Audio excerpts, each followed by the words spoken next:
وَمِنَ النَّاسِ مَن يَشْتَرِي لَهْوَ الْحَدِيثِ لِيُضِلَّ عَن سَبِيلِ اللَّهِ بِغَيْرِ عِلْمٍ، لوگوں میں سے کچھ ایسے بھی ہیں کہ جو کھیل کی باتیں خریدتے ہیں، کھیل کود، اور تاکہ لوگوں کی توجہ ادھر ہو جائے.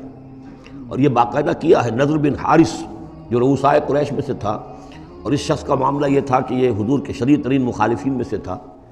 اس نے یہ کیا کہ یہ لوگ جو ہیں، چونکہ عربوں کے اندر ذوق تو تھا، ان کے ہاں اچھے شاعروں کی بڑی قدر تھی، خطبہ ادب جو ہے، فصاحت و بلاغت جو ہے اس سے ان کو دلچسپی تھی. قرآن مجید کی فصاحت اور بلاغت انہیں اپنی طرف کھینچتی تھی. وہ چاہتے تھے کہ یہ لوگ سنیں ہی نہ. تو وہ کہیں سے شام گیا اور وہاں سے کوئی گانا گانے والی ایک لونڈی لے آیا جو بہت اچھا گانا گاتی تھی، اور اس کی محفلیں اس نے منعقد کرانی شروع کر دی تاکہ لوگ آئیں یہاں پر اور یہ اس میں مگن رہیں اور رات کا وقت وہاں لگائیں تو دن میں سوئیں. بہرحال کسی طریقے سے ان کی توجہات جو ہے اس کو محمد کی طرف سے ہٹا کر صلی اللہ علیہ وسلم تو ان چیزوں میں لگا دیا جائے. اور یہ اچھی طرح سمجھ لیجئے کہ اس وقت دنیا میں یہ کھیلوں کا معاملہ، سپورٹس کا، گیمز کا معاملہ، اور پورے ذرائع ابلاغ کے اوپر معلوم ہوتا ہے چھائی ہوئی شے یہ.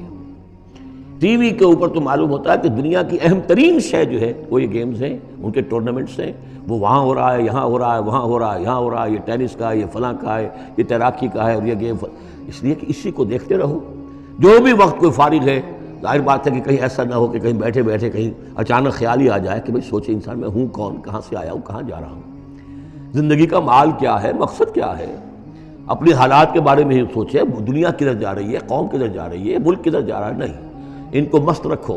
وہ اقبال نے تو کہا تھا کہ ابلیس نے یہ کہا اپنے کارندوں سے کہ مست رکھو ذکر و فکر صبح گاہی میں اسے، اور پختہ تر کر دو مزاج خانقاہی میں اسے.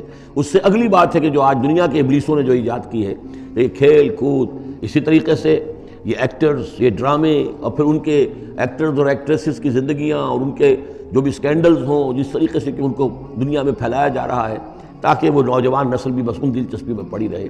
تو یہ ہے اصل میں وہ فلسفہ. وَمِنَ النَّاسِ مَن يَشْتَرِي لَهْوَ الْحَدِيثِ، کھیل کود کی چیزیں خریدتے ہیں وہ لوگ، لِيُضِلَّ عَن سَبِيلِ اللَّهِ، تاکہ اللہ کے راستے سے گمراہ کریں، بغیر علم، بغیر علم کے.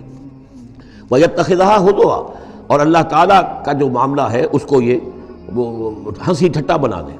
اولئک لہم عذاب مہین، یہ وہ لوگ ہیں کہ جن کے لیے اہانت آمیز عذاب ہے.